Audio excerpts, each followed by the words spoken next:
एक और important topic और ये है हार्मोन्स। हार्मोन के बारे में आज हम जानेंगे और ये बहुत इंपॉर्टेंट है, चाहे वो बायोलॉजी हो या केमिस्ट्री, दोनों में आता है। तो अगर आप बायोलॉजी के स्टूडेंट हैं तब तो आपको याद ही होगा, अगर आप मैथ के स्टूडेंट हैं तो ये टॉपिक ज़रूर पढ़ लीजिए, क्योंकि केमिस्ट्री अगर सब्जेक्ट है तो ये भी आपके एग्ज़ाम में आएगा, हो सकता है, ठीक है, आएगा, क्योंकि ये हर बार ही आता है। तो मेरे ख्याल से इस साल भी आ सकता है। तो ये चैप्टर जो है जैव अणु से लिया है। पर बायोलॉजी वाले बच्चे हैं वो ज़्यादा ध्यान दें कि ये वाला जो हम हार्मोन्स आज पढ़ेंगे, ये रासायनिक इसके गुण हैं वो जानेंगे। अभी तक बायोलॉजी में क्या काम करता था हार्मोन्स, वो अलग चीज़ थी, पर ये रसायन विज्ञान का हार्मोन है, तो इसको भी आप अच्छे से पढ़ोगे। तो उसको रसायन विज्ञान की भाषा में लिखना है, बायोलॉजी वाले में नहीं लिखना। चैप्टर है जैव अणु, इससे लिया गया है।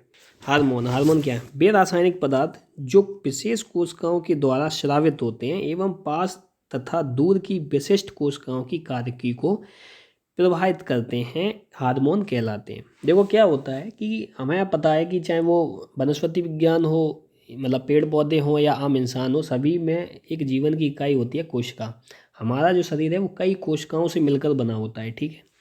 तो हार्मोन जो है वो कोशिकाओं का नियंत्रण करते हैं, किसको क्या काम करवाना है, किसको क्या नहीं करना है। शरीर का पूरा बैलेंसिंग हार्मोन्स के ऊपर डिपेंड होती है, ये भी एक चीज़ है। तो ये चीज़ आपको आनी चाहिए। अब हम जानते हैं रसायन विज्ञान में हार्मोन का वर्गीकरण किस प्रकार किया गया। देखो बायोलॉजी में हार्मोन्स को अलग तरीके से बताया गया, और रसायन विज्ञान में केमिकल के तौर पर किस तरह दिखाया गया है, वो चीज़ भी आपको आनी चाहिए। तो परिभाषा आपको ये याद कर लेनी चाहिए जो एग्जाम में आपको लिखनी है। दूसरा है हार्मोन्स का वर्गीकरण। अब देखते हैं किस प्रकार केमिस्ट्री में इसको वर्गीकृत किया गया। हार्मोन्स को रासायनिक गुणों के आधार पर 3 भागों में वर्गीकृत किया गया। यानी कि बायोलॉजी का था वो अलग चीज़ थी, लेकिन केमिस्ट्री में रासायनिक गुणों के आधार पर 3 भागों में बांटा गया है। पहला है स्टेरॉयड हार्मोन, दूसरा है पेप्टाइड हार्मोन, तीसरा है एमीन हार्मोन। 3 भागों में बांटा गया है। अब हम जानते हैं इसके बारे में। सबसे पहले आपको बताते हैं स्टेरॉयड हार्मोन क्या है।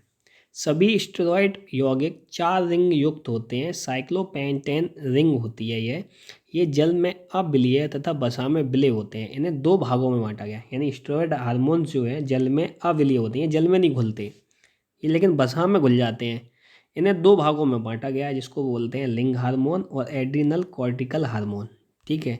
स्टेरॉयड हार्मोन जो हैं वो 2 तरह के होते हैं, एक होते हैं लिंग हार्मोन, या इसको एग्जाम में आ सकता है यौन हार्मोन बताइए, तो ये यौन हार्मोन भी कह सकते हैं, या सेक्स हार्मोन, ठीक है, सेक्स हार्मोन भी कह सकते हैं। तो ये तीनों चीज़ें हैं, यौन, लिंग, सेक्स, तीनों चीज़ें हैं, तीनों हार्मोन एक ही बात है। दूसरा एड्रिनल कॉर्टिकल हार्मोन्स, ठीक है। इसके बारे में ज़्यादा डीपली नहीं जाना है, ठीक ठीक है, क्योंकि इतना जितना मैं बता रहा हूँ उतना लिख दोगे तो भी पूरे नंबर आ जाएंगे। शॉर्ट में देखते हैं। अगला है पॉलीपेप्टाइड हार्मोन। ये क्या भाई साहब, ये भी देख लो। यह पॉलीपेप्टाइड श्रृंखला का बना होता है। इसमें एमिनो अम्ल की संख्या 3 से लेकर 200 तक होती है। इनका बहाव जो है वो पीयूष ग्रंथि, पैराथायरॉयड ग्रंथि तथा अग्नाशय से होता है, ठीक है। इनका जो बहाव है, यानी ये जो निकलते हैं, ये जिसके साथ रहते हैं, वो पीयूष ग्रंथि है, पैराथायरॉयड ग्रंथि है और अग्नाशय, इन 3 जगहों से इनका बहाव निकलता है, ठीक है। तो ये आपको याद होना चाहिए। अगला देखते हैं एमीन हार्मोन। एमीन हार्मोन क्या है? यह एमिनो अम्ल के होते हैं जो एपिनेफ्रिन एड्रिनल के केंद्रीय भाग द्वारा स्रावित होते हैं। ये शरीर संकटकालीन परिस्थितियों का सामना करने के लिए तैयार करते हैं। अब देखा होगा आपने, कई एक नोटिस किया होगा, अगर सामने से जब कोई चीज़ अचानक से आ जाए तो हम एकदम चौंक जाते हैं। ये क्या है? हार्मोन्स जो हैं वो निकलते हैं, जो हमारे शरीर को बताते हैं भाई साहब खतरा है, ठीक है। ये जो हैं ये हमारे शरीर को अलग ही एक सेट कर देते हैं, हमें कुछ नहीं करना पड़ता है। चोट लगती है, दर्द होता है, कैसे? ये सब जो है संकटकालीन स्थिति में जो एमीन हार्मोन है ये अपनी भूमिका निभाता है। कहीं चोट लग गई तो हमारा ध्यान सीधा वहीं जाएगा, चोट वाली जगह पे। तो ये क्या है कि हमें एक अलर्ट करते हैं। अगला देखते हैं, अगला क्या है? हार्मोन्स के प्रकार। हार्मोन्स के प्रकार क्या है?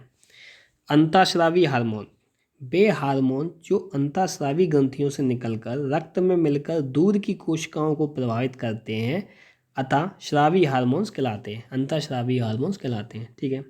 अब दूसरा देखते हैं ऊतकीय हार्मोन। वे हार्मोन जो अंतःस्रावी ग्रंथियों से निकलकर ऊतकीय द्रव में मिलकर केवल आसपास की कोशिकाओं को प्रभावित करते हैं, ऊतकीय हार्मोन कहलाते हैं। अब अंतःस्रावी हार्मोन जो थे वो दूर की कोशिकाओं को नियंत्रण करते थे। दूर की कोशिकाएं जो वहाँ जहाँ से निकलते हैं, वहाँ से भी जो दूर की कोशिकाएं हैं उनको कंट्रोल करते हैं। और उत्कीय हार्मोन क्या है, जो पास की कोशिकाएं होती हैं उनको नियंत्रण करते हैं। चलिए अगला देखते हैं, अगला क्या है। अरे अगला कुछ नहीं है, ठीक है, तो मेहनत से पढ़ाई करो। बस हार्मोन्स के टॉपिक में इतना ही था। और अगर आपको हार्मोन्स के बारे में डिटेल से जानना है तो मैंने वेबसाइट पे पहले ही बायोलॉजी वालों के लिए बना रखा है। तो बायोलॉजी वाले बच्चे हैं जो, उनको एक बार उस नोट्स को देख लें तो उनके लिए बायोलॉजी में हार्मोन्स की परिभाषा, हार्मोन्स के बारे में बहुत अच्छे से पता लग जाएगी। चलिए मिलते हैं फिर अगले वीडियो में।